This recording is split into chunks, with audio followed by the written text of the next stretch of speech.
رجعنا من البريك وبننطر مناطرة نحن كل يوم يصير وقت النوم. بس في موضوع، بس نحط راسنا على المخدة بنختنق، بنحس مش قادرين نتنفس. كتير منا بيعانوا من هيدي المشكلة. هون ببلش الشخير، فسؤالي لإلك دغري جاي لعندك، جاي بتشنخر تسألني. ولا لا؟ شوفي، أنا أوقات عندي الشخير.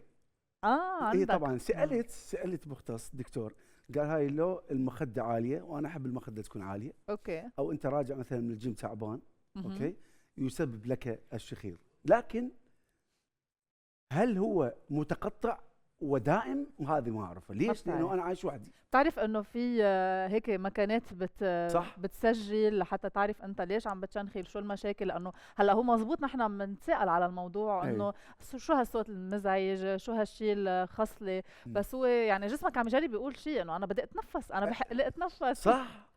ف أكسجين. صح، بدي اكسجين. إيه. فهي في مكانات صارت تسجل لحتى نحن نعرف من اي نوع شخير عم نعاني، لانه هو باغلب الوقت في نقص اكسجين، يعني في مم. تعب مثل ما قلت. وممكن يعني ياخذك إلى مشكلة صح. صحية كبيرة واختناق. هذه المكنة أنت تعرفين الأونلاين مالتهم؟ برجع بوصي لك على طلبين لنا وحده. اثنين. ثلاثة. اللي مين تريد. بده كمان؟ اللي تريد من نحن يريد. رح نوزع طوني لكان المخرج تريد، مبدئيا. أستاذ طوني تريد بهاي المكنة، راح نطلب أونلاين. زي في كمية كمية. منها بليز، طلبي لنا اه 15. كتير كتير كلنا عنا هيدي المشكلة، لكن واضح رح نسأل أكيد كيف فينا نحلها، كيف فينا نعرف وشو هو الحل اللي هلأ كتير عم بيحل مشكلة الشخير عند العالم. ضيفنا دكتور عبد الله أحمد عبد الله، مختص بالأمراض الصدرية، معنا. صار أهلا وسهلا فيك. أهلا وسهلا. كل نورتنا. العافية وشكرا على الاستضافة. أهلا وسهلا أهلا وسهلا بك. دكتور. نور ورك. نورتنا. أهلا وسهلا. هو أهلا الدكتور، وسهلا. يعني احنا ليش نسأل بعضنا؟ يعني انا سألت راشو، هي سألتني، وايضا نسألك كيف علاقتك مع الشخير كدكتور؟ والله إحنا أعداء، خاصة كطبيب صدرية. يعني عندك مشكلة، يعني تشوكره إحنا بالليل. لا، إحنا بنكره الشخير لأنه بسبب أمراض، وأمراض امم. ممكن تؤدي إلى حتى الوفيات، يعني ومضاعفات شديدة وصحية خطيرة عند الناس. يعني بداية أول شيء أنا حاب أشكركم على الاستضافة، ويعني بدنا نفرق بين أنواع الشخير. نعم. مهم. الشخير بحد ذاته هو عرض وليس مرض، بمعنى أن الشخير هو المقصود فيه الصوت الناتج عن الذبذبات من أي منطقة من مناطق الجهاز التنفسي أو المجاري التنفسية العليا، مهم. الناتجة عن حركة الهواء الداخل والخارج من الرئتين. وجود الشخير بحد ذاته قد يكون معناه أنه بس عندنا مشكلة في تضيق المجاري التنفسية العليا، أو تورم، أو احتقان، أو وجود بعض المشاكل في الغضاريف الأنفية أو لحميات في المجاري التنفسية. مهم. في هاي الحالة تكون مشكلة الشخير في العادة هي مشكلة زي ما تفضلتوا، بس إنه صوت مزعج قد يؤدي إلى يعني مشاكل في الشخص المجاور والبيد بارتنرز، شريكك في الحياة اللي بينام جنبك واللي بينام معك في الغرفة. نعم. طيب نحن لكن قد يكون. تفضل كمل. تفضلي. لا، تفضلي. يعني نحن في كتير اشخاص منا بينقطع نفسهم هن ونايمين، بيحسوا انه هن عن جد منهم قادرين بقى نعم. يتنفسوا بطريقه منطقيه وطبيعيه، لهيك يمكن عم بيشنخروا او عم يعانوا من هالمشكله. اليوم شو هن المخاطر اذا نحن ما عالجنا انه ينقطع تنفسنا نحن ونايمين؟ نعم، وهذا هو اللي أنا كنت بدي أحكي عنه، إنه الشخير قد يكون عرض لمرض أكثر خطورة، واللي اسمه صحيح. انقطاع التنفس الانسدادي أثناء النوم.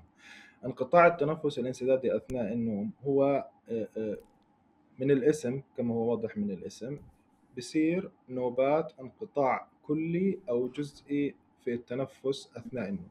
وهاي الأشياء يتم تقييمها وعدها لحد يعني تقييم شدة المرض وأنسب طريقة للعلاج. هلا، وجود الانقطاعات التنفسية يؤدي إلى أمراض صحية ومضاعفات قد تصل إلى خطورة على الحياة، مهم. منها ارتفاع ضغط الشرياني، ارتفاع سكري الدم خاصة السكري النوع الثاني، حصول ضعف في عضلة القلب أو تدهور حالة مرضى ضعف عضلة القلب، عدم الانتظام في نبض القلب، حصول جلطات سواء كانت جلطات قلبية، جلطات دماغية، أو حتى جلطات الطرفية. كل هاي الأشياء قد يؤدي إليها أو يزيد من نسبة حدوثها وجود الانقطاع التنفسي أثناء النوم. طيب دكتور، انت ذكرت على الاعراض الجانبيه السايد افكت اللي ممكن من وراء الشخير، وهذه مشكله كبيره. طيب اذا اراد الشخص مراجعه مختص يعني يحل هذه الازمه وهذه المشكله اللي تاخذ التفاصيل وتتفاقم قد، كم جلسه ممكن يحتاجها المريض وبنفس الوقت حتى يحل هذا الموضوع وينام مرتاح لا يسبب له خطر؟ احنا يعني الشخير بحد ذاته، علاج الشخير يختلف عن علاج انقطاع التنفس اثناء النوم، اللي الشخير واحد من اعراضه، تمام، وليس مسبب له.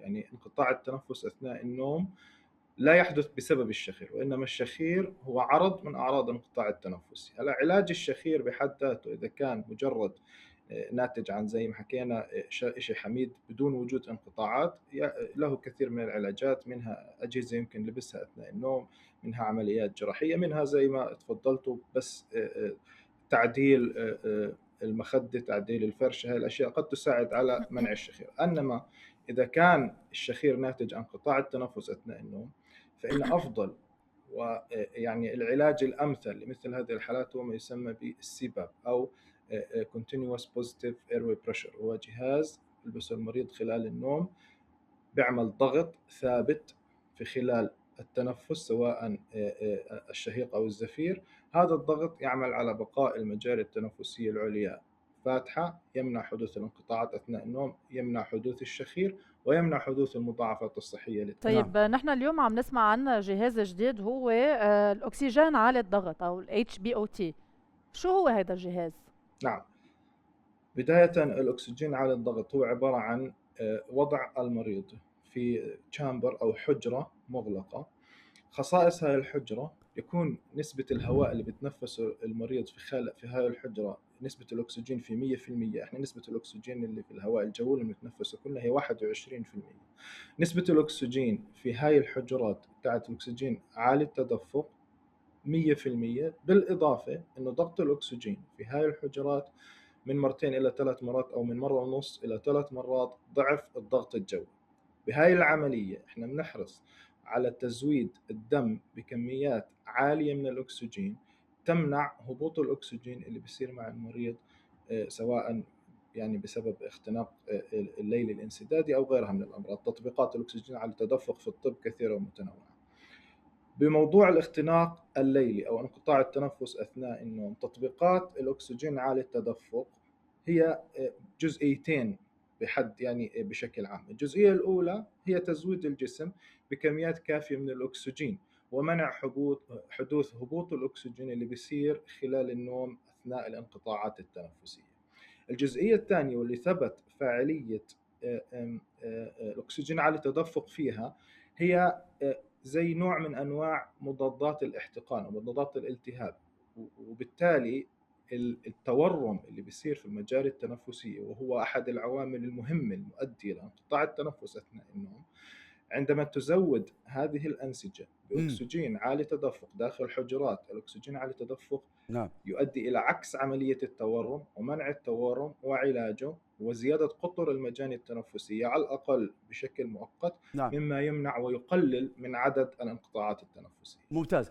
طيب دكتور، يعني آخر سؤال باختصار لو سمحت، هل ممكن ندمج هذا العلاج بالأكسجين على الضغط؟ يعني ممكن يسوي تغييرات بنمط حياة الشخص، يعني مثلا انقاص الوزن، تنظيم حياة بالنوم، بتفاصيل أخرى، أو لا ماكو أي مشكلة، لا ضرر ولا بآثار جانبية؟ هذا إشي لابد منه. أي مريض يعاني من انقطاع التنفس الانسدادي أثناء النوم بأي طريقة اخترناها لعلاجه، سواء اخترنا السباب أو الأكسجين عالي التدفق أو حتى العمليات الجراحية أو حتى التقويمات، كل هاي الأشياء يجب أن تدمج مع تغييرات في نمط الحياة. وزي ما تفضلت، أهمها وأهم أصلا المشاكل التي قد تضع المريض عرضة للاختناقات الليلية هي زيادة الوزن. فانقاص نعم. الوزن جزء أساسي ولابد منه، وفي بعض الأحيان نلجأ إلى عمليات حتى نعمل على انقاص الوزن لأنه هو الجزئية الأكبر التي تساهم في حدوث الانقطاعات. الشغلة الثانية ترك التدخين. الشغلة الثالثة يسمى بالسليب هايجين، تحسين بيئة النوم زي ما تفضلت، مما يساعد المريض على الدخول في النوم العميق ومنع حدوث الانقطاعات التنفسية أثناء النوم. ممتاز. شكرا جزيلا الدكتور الدكتور عبد الله نورتنا، شكرا كثير لك. اهلا وسهلا، شكرا لكم، يعطيكم العافيه. شكرا لك.